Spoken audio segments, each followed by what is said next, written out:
জীবনে কখনোই টাকার অভাব হবে না। কিভাবে? যদি স্ট্যাবিলিটি বা স্বচ্ছতা চান তাহলে এই কাজগুলা কখনোই করবেন না।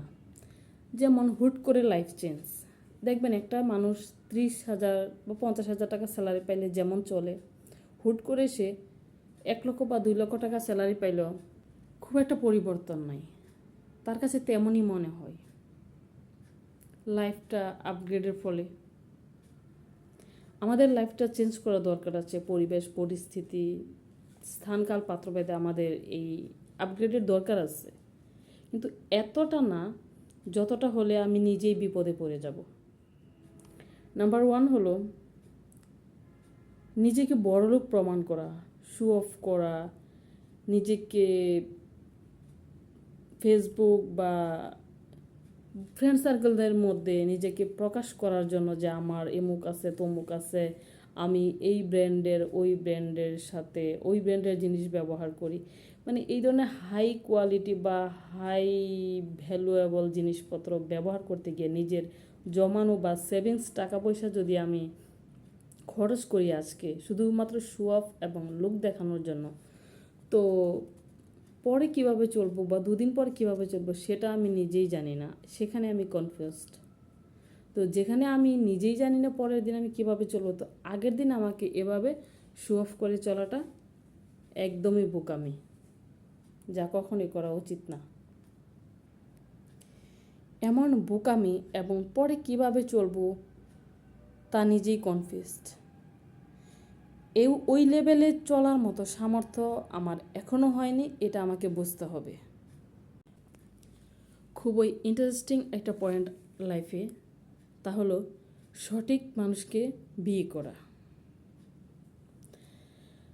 আপনি যদি অর্থনৈতিক স্ট্যাবিলিটি বা স্বচ্ছতা চান তাহলে জীবনসঙ্গী বা সঙ্গিনীকে একটা ভাইটাল রোল থাকে, যা আপনাকে ওয়াইজলি সিলেক্ট করতে হবে। জীবনসঙ্গী বা লাইফ পার্টনারের খুবই গুরুত্বপূর্ণ একটা ভূমিকা থাকে আপনার জীবনের সচ্ছলতা বা সফলতার পিছনে। 4 নাম্বার হচ্ছে কখনোই একটা ইনকাম সোর্সের উপর নির্ভর থাকবেন না। সেটা যাই হোক, আপনার ইনকাম সোর্স পাশাপাশি আরেকটা বাড়ানোর চেষ্টা করবেন বা একাধিক করার চেষ্টা করবেন। একটা ইনকাম সোর্স ভীষণ রিস্কি লাইফের জন্য, সুতরাং ইনকাম সোর্স বহুমুখী হতে হবে।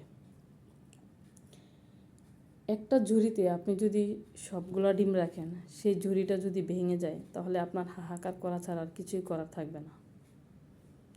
সুতরাং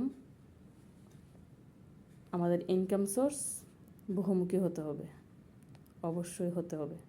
5 নাম্বার হলো আপনার মাসিক যে খরচ তা যেন আপনার ইনকামের থেকে বেশি না হয়, সেদিকে অবশ্যই লক্ষ্য রাখতে হবে। অর্থাৎ আপনার পকেটে যত টাকা ঢুকছে আপনার খরচ যেন তার থেকে বেশি না হয়। এটাকে অর্থনীতির ভাষায় ফিনান্সিয়াল সুইসাইড বলে। যতটুকু বোঝা আপনি বইতে পারবেন তার থেকে বেশি ওভারলোড যেন আমরা না নেই। অনেকেই ক্রেডিট কার্ড, লোন এইসব করে, যেমন বাইরের ট্যুর, ঘোরাফেরা, কার, নামি দামি ব্র্যান্ডের শপিং, শো অফের জন্য, এগুলা একদমই বন্ধ করুন। এগুলো আলটিমেটলি আপনার জন্য ডেট।